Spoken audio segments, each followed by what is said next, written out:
Wakil Bupati Pangkep Syahban Samana melihat langsung 10 korban selamat yang jalani perawatan di Puskesmas Sanrobone Takalar.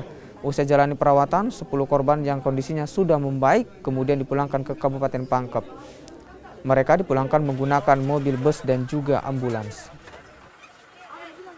Jadi alhamdulillah dari kurang lebih 50 penumpang yang tenggelam itu ada yang di sini ada 10 penumpang yang 10 dan masih ada sementara diselamatkan oleh kapal yang lain sementara ada di Banjarmasin ya.